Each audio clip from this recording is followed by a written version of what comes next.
Hello, hello. I gotta do a quick sound check here.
Just bear with me 1 second.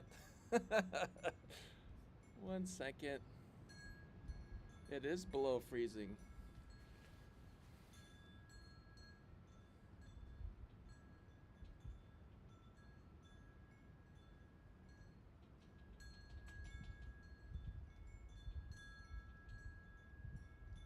Can you hear me okay? Test, test, 1, 2, 3. Test, test. Alright, good. That sounds good. Alright. So, like I said last week, I always love it when the technology and some chimes, yeah. So, it's windy here too.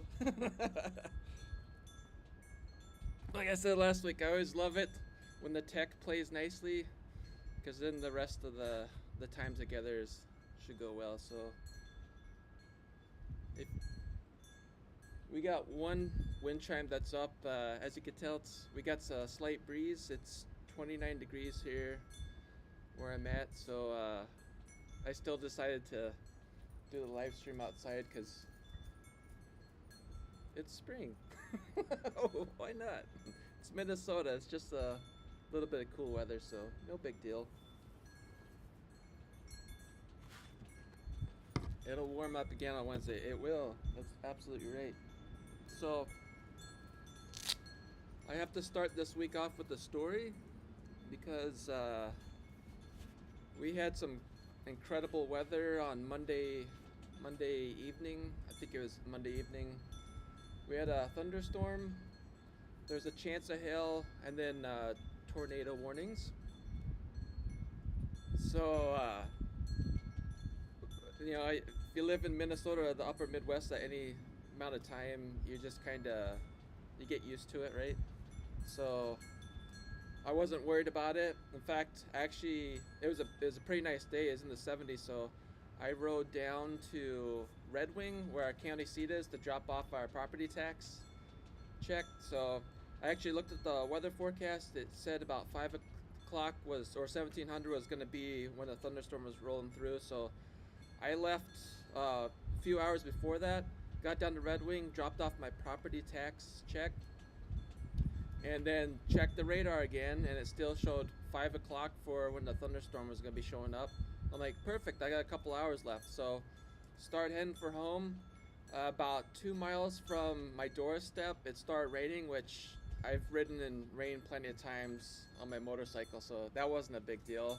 And honestly, the clouds out to the west of us, that way, they didn't look that scary. I mean, I've seen plenty of storms where the clouds in the sky is just super intimidating, really dark clouds, and just it looks like a bad storm's coming. So I didn't get that sense at all.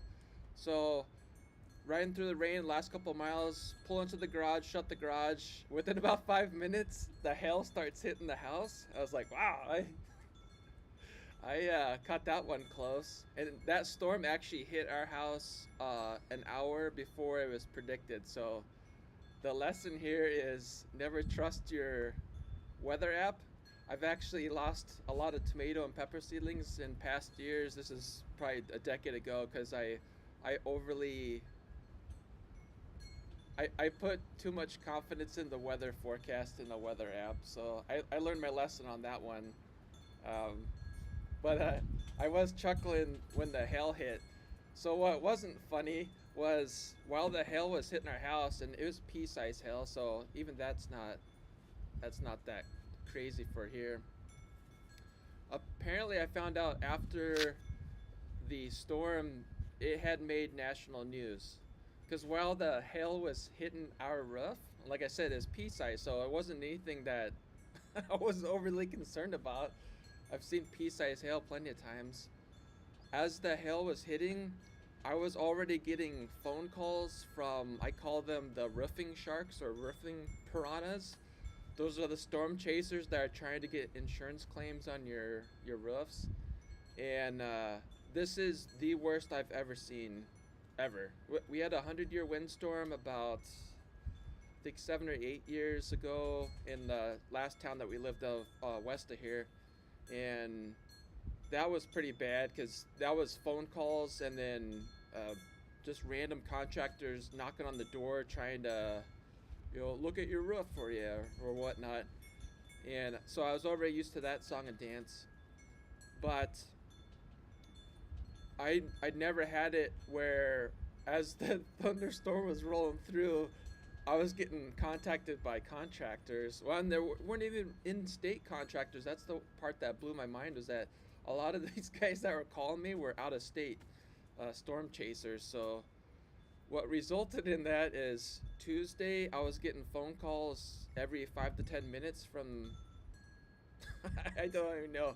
Um, but it's been going on all week. Every 5 to 10 minutes, I've been getting a call, voicemail. So I actually had to shut my phone off, and it makes it difficult when you're running a small business, when you're expecting like inbound calls from customers or phone calls from potential customers when you're being interrupted every 5 to 10 minutes. So I didn't shut my phone completely off. I just put on do not disturb, and then I could still monitor who's calling me. But I've had no less than 50. I don't even want to count them. It's no less than 50 phone calls, voicemails that I've gotten this week, just because the hailstorm that we had pea-sized hail.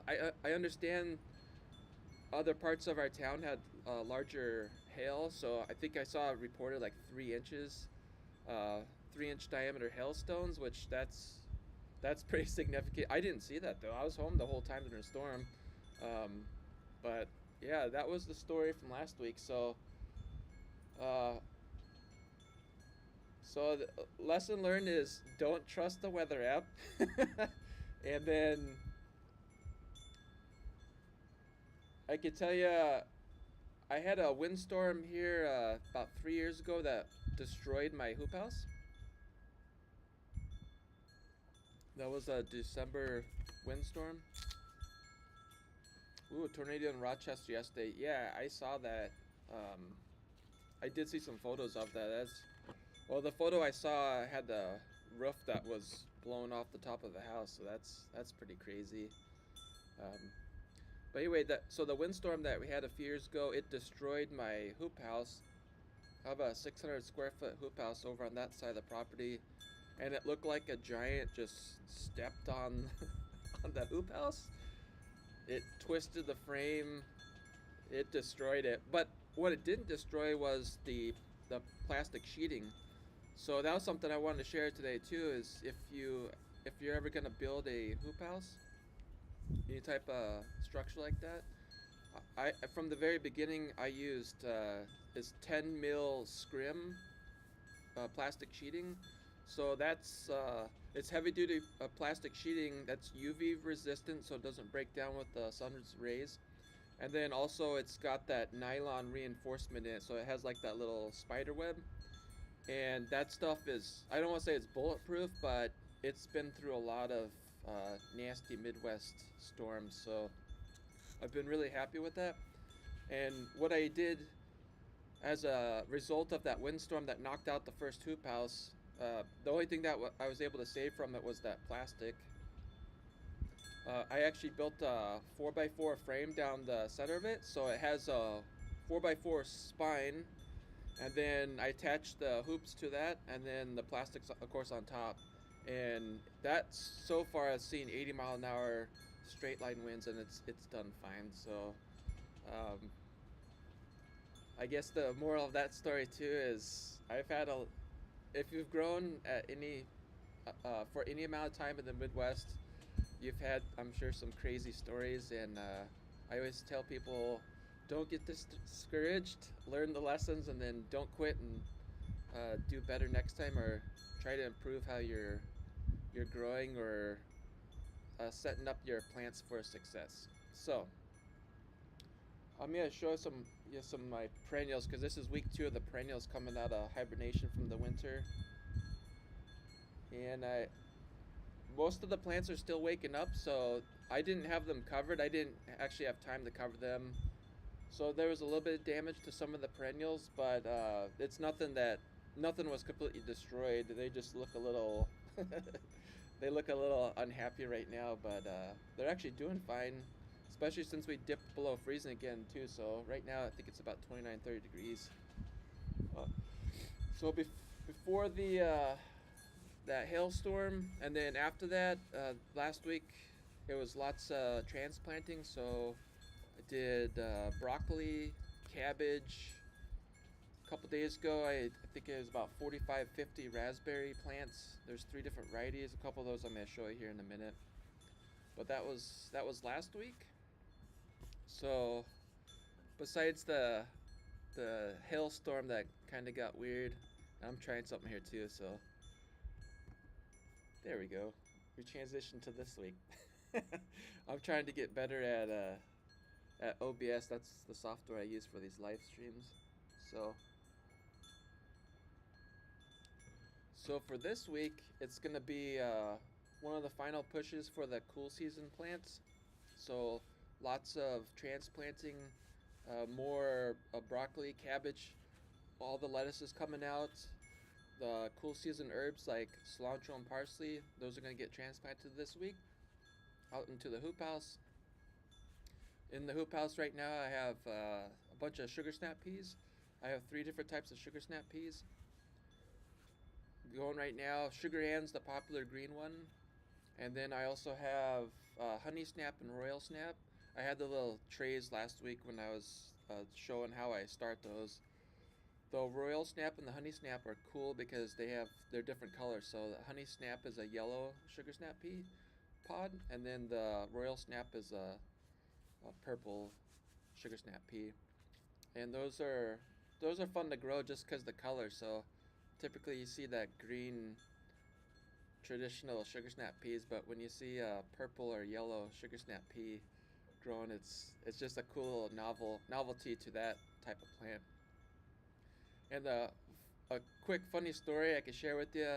A couple years ago, when I first started growing out the purple or the honey and the royal snap peas, I didn't tell my customers about those, so I started getting uh, texts and emails about if there's something wrong with that plant because the color was off. So that was fun because I gotta tell everybody, like, oh, I should have probably told you, yeah, the purple and the yellow, that's actually normal. That's the variety. So the honey snap and the royal snap, they're supposed to be purple or yellow on there. I need to check on my peas. It sounds like you already have your peas planted there, Shawnee. Okay, I gotta answer this question. Question: do you have a weather station on property like Tempest? I do not. No, I have, I just have a external thermometer, so I could see what the temperature is outside, and that's pretty much it. Totally planted a row of peas in March. Nice. Yep. Are your Yeah, I guess if you haven't checked them yet, I was curious to know if those peas are up out of the ground yet. And I kind of staggered my peas too, so And I like to do that too, where I stagger them every couple of weeks when I'm planting them. Then it elongates the season. But honestly, it's very real possibility that late next month or early June we're gonna be in the 90s. So we'll see how it goes for the pea season. We plant again next week. Another row. Nice, nice. Yeah, good.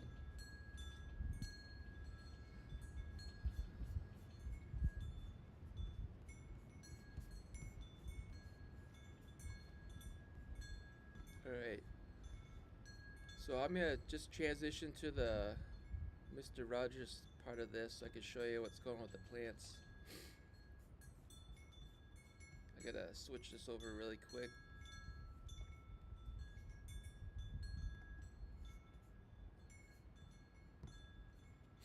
Okay.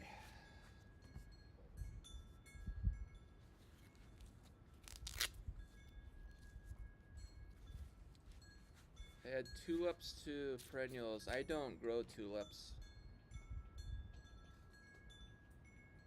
That's something I haven't gotten into. I might in the future, you never know. But yeah, right now I don't have any tulips.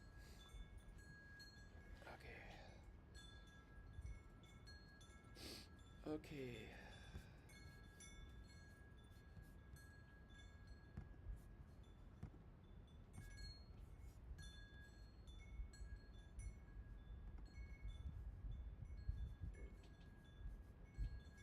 Ash, nice to see you. I think you're gonna see my our dog here too. Toaster just came over. Okay. Hi. You're on the show now. All right. So like I said, I had some hail damage to these rhubarb. But I brought a couple of the rhubarb plants up.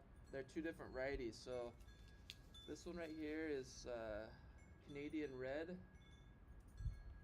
I got a bunch of those that I potted up last year. You can see the difference. So this one right here is McDonald. This one right here is 3 years old now, and you can see the difference in the growth versus this one, which was potted up last year. So this one, I'm not gonna pull the plant out of the grow bag, but I can guarantee the root system on this plant is significantly larger than this one. But you can see this is from the hail because I didn't have these. These are on the side of the barn, so I didn't have them covered. I have that 10 mil scrim that I usually cover these perennials when we have a hailstorm, but I didn't. I was expected to have more time to run out there, but it's okay because these plants are so young.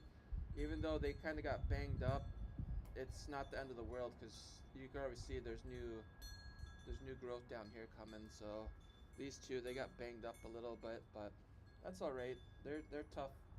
They're tough. I got a couple ones. So this is the second year. Just to give you an idea, I planted these last year in the containers, and then they're already starting to flower for this year. This one right here, I'm kind of excited about. It's a new variety I haven't grown. It's Ohio Treasure Black Raspberry. And the cool thing about this is I noticed the main stem on here is dark. So my heritage raspberries, the canes or the stems on those, they have like that more tan color, kind of like this. Uh, but this has more purple in it, which is kind of cool. So I, just over the course of years growing, I've noticed that too with some of the one plant I could think of is a purple cayenne pepper plant. That's a very cool cayenne pepper because the fruit starts out purple and then it turns red like cayenne peppers that you traditionally see. But not only that, the flowers are actually they have white and purple petals, and then you can actually see purple inside the on the leaves and then the stems for those plants. So I wasn't totally surprised that the canes on this look like this, but it's pretty cool too how that works on certain plants. So that's black raspberry again, the honeyberry, the rhubarb that got banged up. But see, like these are all by each other. But just because the leaf area, they're more prone to damage with the hail. That honey bear looks fine. Doesn't look like it got hit at all. And then this guy, I got some of this on the side of the house too, but this is that root beer hyssop. That's a perennial too, so it's just coming back now. And I got those are weeds down there. I'm not sure where those are, or that actually those might be seeds from this plant last year too. I bet you those are seeds that sprouted from this guy. But it's root beer hyssop. If you haven't tried that before, it's got a wild flavor that actually does kind of taste like root beer. So I saw the title on that with I think it was Renee's garden, where I got that seed too. I'm like, I'll try it. So I actually have that in the ground by the side of the house where we have our other herbs. So here later this month into May, I'll be transplanting more parsley and cilantro out there, and then when we get into warmer months, we'll get into the like basils. I got a bunch of different basils for that too. Yeah, root beer hyssop.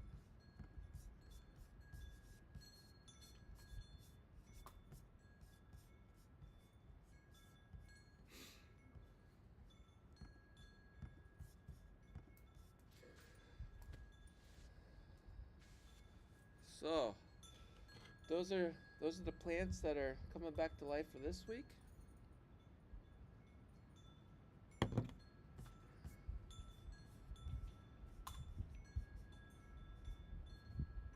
And then I'm curious, Shawnee, what variety of rhubarb do you have?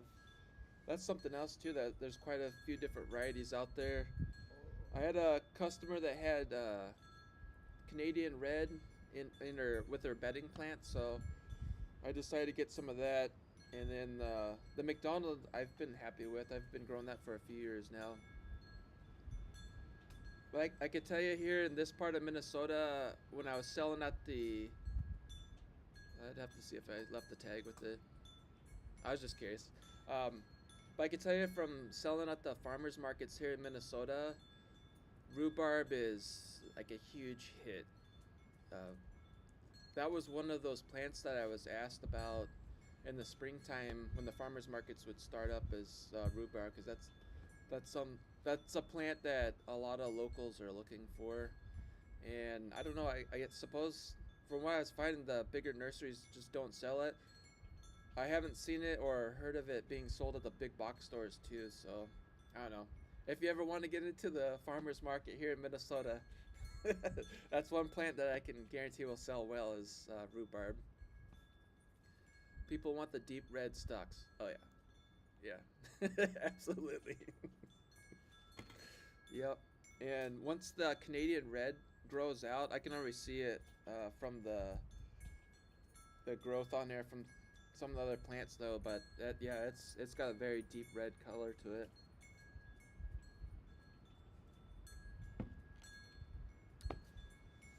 But that's it for today. I will say for later this week, I think we're supposed to have another hailstorm or a thunderstorm. I hope we don't have hail, but if we do, it's what it is. It's Minnesota. And in town this week, I heard them testing the tornado sirens too. So tis the season. But looking forward here in about a week or so, that's when I'm gonna be starting up the warm season plants. So that's what's kind of crazy about the weather is that like last week we can have 70-degree days, pushing 80. Now today it's below freezing, and then I already have to think about starting up the warm season plants. So that means like all the basils, the cucumbers, the squash, the watermelons. That's all stuff that I have to get going here pretty soon. And then I won't be transplanting those until the end of May into June, but I have to at least start them now. So I guess what I'm getting at is that the spring season here in Minnesota can feel like really, really short just because of how the weather patterns roll out. But like I said last week, is that if we have a really fast warm up, so next month, if we're in the 90s already and the spring plants are kind of struggling and they don't fully produce like we would like them to, it's okay. Just think about the fall because that's kind of our alibi, our second chance to get a spring crop too. So if we do have a warm spring, it's okay. We could still get some of those plants like the peas growing for this fall. Yeah, it was severe weather week for drills and tests. Yep. Yeah, yep. Tis the season. But anyway, I appreciate you spending time with me today. I'm gonna go back inside the house and drink some more coffee because it's kind of chilly out here. But uh, look forward to growing through this summer and see you next weekend.